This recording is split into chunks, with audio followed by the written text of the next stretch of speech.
አሁን ዝም ብለህ በመጠበቅ ለውጥ አይመጣም። አሁን ብዙ ሰው አገራዊ ጉዳይ እሱን የሚመለከተው አይመስለውም። የሆኑ ሰዎች ወይም የሆኑ ኃይሎች መጥተው እስኪያስተካክሉት ነው የሚጠብቀው። አንተ ካልሆንክ ማን ይሆናል? አሁን መጠየቅ ያለበት ማንም ሰው እኔ ካልሆንክ ማን ነው ብለህ መጠየቅ አለብህ። አንተ ካልሆንክ ማንስ ቢሆን ምን አስጨነቀ? አንተ ከሌለህበት አንተ ጥግ ጥጉን መሄድ ከሆነ የምትፈልገው መሃል ላይ የሚያልፉት ሰዎች እነማንስ ቢሆኑ ምን አሳሰበ? አሁን ዝም ብለህ በመሃል ያሉትን ሰዎች ብቻ በመጠበቅና በመጨቅጨቅ ለውጥ አይመጣም። መሆን ያለበት ምንድነው? አንተ ምን አድርገሃል? እያንዳንዱ ዜጋ የራሱን አስተዋጽኦ ማድረግ መቻል አለበት ብዬ አምናለሁ። አይ ነው በጣም አሳናፊና አዘናጊ ትችቶች እየተሰነዘሩ ነው። የፖለቲካ ልሂቃኖቹና ምሁራንን ባዮቹ እየመጡ የሚናገሯቸው አዘናጊ፣ አሳናፊ፣ አግላይ ንግግሮች አሉ። እነሱን ኢግኖር ማድረግ ነው። ለምሳሌ ፖለቲካ መተንተን ያለበት የተወሰነ የህብረተሰብ ክፍል እንዲመስለን እየተነገረን ነው ያለው። ሁሉ ተንታኝ ሆነ ሁሉ ይተንትና ምን አስጨነቀ? ህይወቱ እኮ ነው። ተነተነ ማለት ሌላ ኑሮ የለውም ወይም ሌላ ስራ አይሰራም ማለት አይደለም። የፈለግከውን ስራ እየሰራህ በአገርህ ጉዳይ ኮንሰርን መኖርህ ስለሚያስጨንቃቸው ነው ይሄ የሚሉት።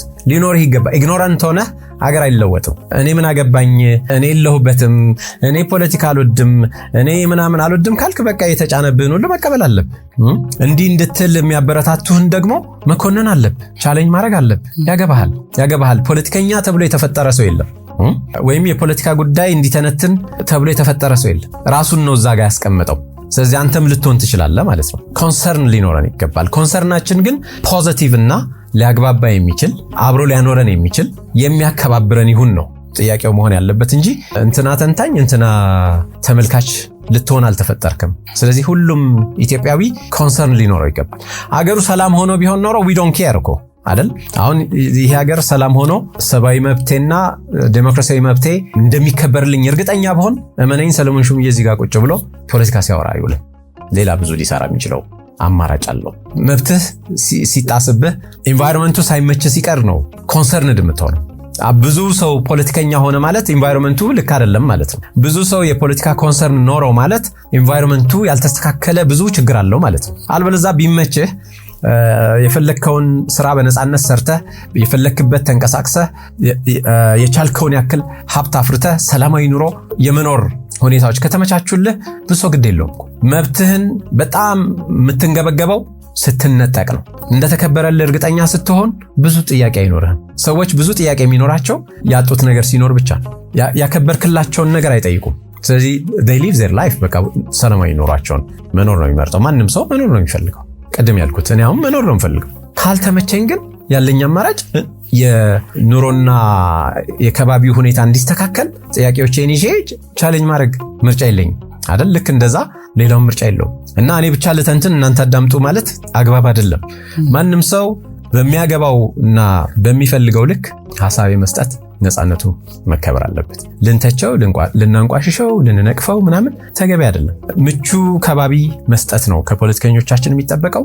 ምቹ ከባቢ ማምጣት ነው። ያ ምቹ ከባቢ ሲመጣ ሰዎች ሲመቻቸው ብዙ ጥያቄ አይኖራቸውም፣ ብዙ ኮንሰርን አይኖራቸውም። እና ያ አይነት ኢንቫይሮንመንት እንዲመጣ ነው መሰራት ያለበት ብዬ ማምነው። አሁን ኖሮ ማስሞትና ሞቶ ማኖር ተደባልቆ ነው የማየው አሁን ባለው የኢትዮጵያ ችግር ውስጥ። አሁን ማን ነው ኖሮ ማስሞት የሚፈልገው? ማን ነው ሞቶ ማኖር የሚፈልገው ወደሚል ጀጅመንት አልገባም። እሱ የራሱ የተመልካቹ ጀጅመንት ነው። የጦርነቱን ሂደት የመተንተን ፍላጎትም የለኝም። ከዚህ በፊት ተናግሬያለሁ። ስለ ሰላም ነው አሁን ማውራት የፈለኩት እንጂ አመት ሙሉ ያወራሁትን ተመልሼ እንደገና እንትና ይሄን ማድረግ አለበት እንትና ልክ አይደለም ምናምን ውስጥ አልገባም። ምንም የሚጠቅም ነገር የለውም። ተመልሶ ወደ ኋላ የተናገርኳቸውን ማየት ይቻላል። ዞሮ አሁን ሰላም መስበክ ምን እንደሚያስብልም አውቃለሁ። I don't care ስለሱም። ስለ ሰላም ብቻ ተናግሬ መኖር ነው የምፈልገው። እኔም ኖሮ በማኖር ማምን ሰው ነኝ አልኩ እኮ። አሁንም አማራጮች አሉ ብዬ ነው ማምነው። የመነጋገር ሳትጠፋፋ ኖረህ ማኖር የሚያስችል የመደራደር የመነጋገር አማራጭ አሁንም አለ ብዬ ነው ማምነው። ስለዚህ ለዚህም ይመስለኛል እኮ ሰሞኑን ለውጥ ያየን አይደል? ሲፈልጉ እኮ እነዚህ ኖሮ ማስሞት የሚፈልጉት አካላት እነሱ ሲፈልጉ እኮ ቁጭ ይላሉ አይደል? ለድርድር ቁጭ ይላሉ። እነሱ ሳይፈልጉ ሲቀሩ ደግሞ ሞቶ ማኖርን ይሰብኩና ያጨፋጭፈዋል። ሲፈልጉስ ወደ ድርድር ይመጣሉ። አማራጭ አለ ማለት ነው። አማራጭ አለ። በተለይ በርስ ጉዳይ አማራጭ አተን ነው ወደ ጦርነት የገባ ነው። ብዙ አይገባኝም። ስለዚህ የግድ አንዱ ሳይድ መሆን አለብህ ይሄን ለማለት። አንዱ ሳይድ ሆነ ስታስብ በሁለቱም ሳይድ ተመሳሳይ ነገር እኮ ነው የሚናገሩት። ምርጫ አተን ነው የምንዋጋው ነው የሚሉት አይደለ? በቲፒኤልኤፍ በኩልም ብትጠይቅ አማራጭ አተን ነው የምንዋጋው ነው የሚሉ፣ በመንግስት ኃይሎችም በኩል ብትጠይቅ ተመሳሳይ ነው የሚሉ። ስለዚህ የት ጋር ነው ችግሩ? ጭንቅላትህን ተጠቀም። እኔ እዚህ ጋር እንድለው ምንም መጠበቅ የለበትም ማለት የሚገባኝን ሁሉ ብያለሁ። አንድ ነገር አሁንም አስረግጬ የምናገረው ግን ሁለቱም ሳይድ ሳይጠፋፉ አማራጭ መፍትሄ አለ። ይሄን አስረግጬ በደንብ አስምሬ የምናገረው ነው። የሚያሳጣህ ነገር አለ፣ ምንም ጥያቄ የለውም። ወደ ኖሮ ማኖር የሚያስከፍል ሌሎች ኮስቶች አሉ።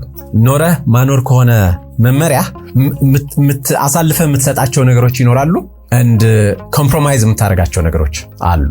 you see አለበለዚያ ዝም ብለህ ኖሮ ማኖር የሞኝ ሐሳብ ይሆናል። የሆነ ነገር ለመስጠት ዝግጁ እስካልሆንክ ድረስ ኖሮ ማኖር አይሰራም። ይሄን አላስነጥቅም ይሄን አላስነካም የምትል ከሆነ ያን ላለማስነካት ስትል መሞት አለብህ። እንግዲህ ኢማጂን ምንድነው ማታስነካው? እርስ በርስ ለምሳሌ ትግራይ ክልል የኢትዮጵያ አካል ምንድነው የምታስመልሰው ተዋግተህ?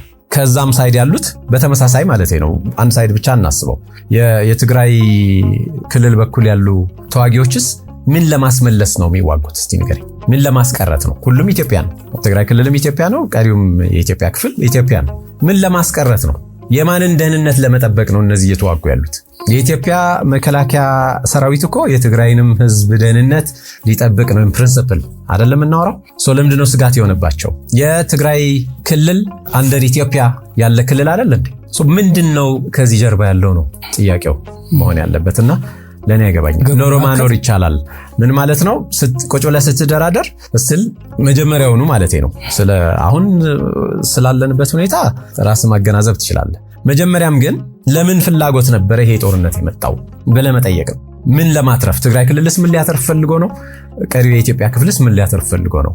በሁለቱም ሳይድ ብትጠይቅ ግድ ሆኖብን አማራጭ ከማጣት ነው ጦርነት የገባ ነው የሚለው። ከጀጅመንት ነፃ ሆኜ ነው መናገር የምፈልገው። ይሄን ዝም ብለህ ለኦዲየንሱ ግንዛቤ መተው ነው ያለብን። እኔ እዚህ ቁጭ ብዬ ዳኝነት አልሰጥም። ይሄንን ለማለት ራሱ ግን ጦርነቱ ቆሞ ሰላም መስፈን አለበት። መጀመሪያ የማጥፋት ነው። ሰሜን ዕዝ ለምንድን ነው ያጠቃኸው? የጦርነቱ መነሻ ምክንያት ማን ነው? ማንነውስ ሊቀጣ የሚገባው? ማንነው ተጠያቂ መሆን ያለበት ለማለት መጀመሪያ ምንድነው መሆን ያለበት? ጦርነቱ መቆም ነው ያለበት። ምን ማለት ነው? እሳት እየነደደ ክብሪት አሁን ይሄን ስቱዲዮ አንተ ልትሆን ትችላለህ። ክብሪት የጫርከው አይደል? እየተቃጠለ ደረስን። የመጀመሪያው ስራው ምንድነው መሆን ያለበት? ማን ያጠፋው ማለት አለብኝ እንደ ቤቱ ወድሞ እስኪያልቅ ድረስ መጀመሪያ እሳቱ መጥፋት አለበት። እሳቱ ከጠፋ በኋላ ማን የለኮሰው ምናምን ማጣራት ውስጥ መግባት ይቻላል ስንረጋጋ ማለት ነው። በዚህ ሰዓት ዳኝነትም ተጠያቂነትም ለማስፈን የምትሞክር ከሆነ እንዲቆም አትፈልግም ማለት።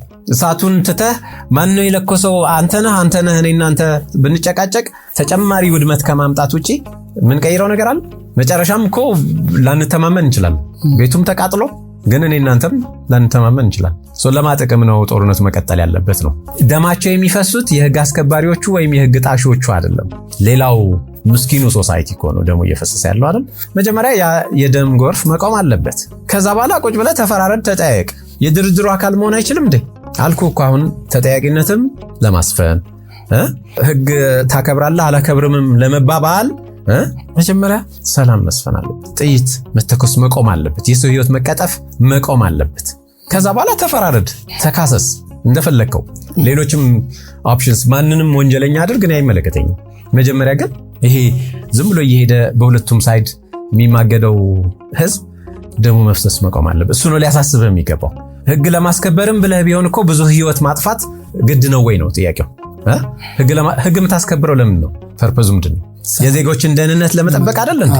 ታዲያ ዜጎች እየተማገዱና ህይወታቸው እያለፈ ምኑን ህግ አስከበርከው? የማንን ደህንነት ለመጠበቅ ነው የምትዋጋው? እስቲ ንገረኝ። ለሱ መልስ ካለ ተዋጋ፣ ችግር የለብኝም። ጥያቄው የኮስት ቤኔፊት አናሊሲስ ጉዳይ፣ የጥቅምና ጉዳት ትንታኔ ያስፈልገዋል። ጦርነት ስለ ፍትህ ብቻ አይደረግም። ፍትህ አሰፍናለሁ ብለህ የምታደርገው ጦርነት የበለጠ ፍትህ የሚያዛባ ከሆነ የትኛው ነው የተሻለው ብለህ ቆም ብለህ ማሰብ ያስፈልጋልና ዓላማህን መሳት የለብህ። ህግ ለማስከበር ብለህ የተሳተፍክበት ጦርነት የበለጠ ህግ እያስጣሰና የዜጎችን ህይወት አደጋ ላይ እየጣለ የሚመጣ ከሆነ ቆም ብለህ ሌላ አማራጭ ማሰብ አለብህ። እንደሱ ነው የሚገባኝ። ስለዚህ 2015 በዚህ መንገድ ሁለቱም ወገኖች በዚህ መንገድ የሚያስቡበት ኖሮ ማኖርን የሚመርጡበት ዓመት እንዲሆን ነው የምመርጠው። አብሮ እዚህ ጋር መነሳት ያለበት ለምሳሌ ተጠያቂ መኖር አለበት። ራሱ ምዕራባውያን የሚሰጡት አንዱ ሐሳብ ጦርነቱ ከተጀመረ ጀምሮ በሁለቱም ወገን ጦርነቱ ላይ የተሳተፉና ጥፋት ያደረሱ ሰዎች ተጠያቂ መሆን አለባቸው ከሁለቱም ወገን ምናምን ይለዋል። በፕሪንሲፕል ደረጃ ልክ ነው ቢሆን ደስ ይለኛል። እኔ ግን ይሄ ምን እንደሚያመጣ አብረ ማሰብ ግን ይፈልጋል። ምን ማለት መሰለ ከሁለቱም ወገን ተጠያቂ ልሆን እችላለሁ ብሎ የሚሰጋ ባለስልጣን ኦር የሚመለከተው አካል ጦርነቱን እንዳይቆም እንዲመርጥ ታደርገዋለህ። ለምን ልክ ጦርነቱ ሲቆም ተጠያቂ ነህ ብለህ የጦር ወንጀለኛ አድርገህ ዓለም አቀፍ ፍርድ ቤት ልታቀርበው ከሆነ በቃ ጦርነቱ እየቀጠለ እሱ መኖር ነው የሚመርጠው። ቀደም ምልህ ኖሮ ማስሞትን ወደ መምረጥ ትገፋዋለህ። ለሱም ቢሆን መጀመሪያ ተኩስ አቁም መኖር አለበት። ምንም ጥያቄ ለማንሳት ምንም አይነት ድርድር ለማድረግ የመጀመሪያው ኮንዲሽን መሆን ያለበት ተኩስ መቆም አለበት። ተኩሱን አቁመህ የፈለግከው ተባባል፣ ችግር የለብኝም።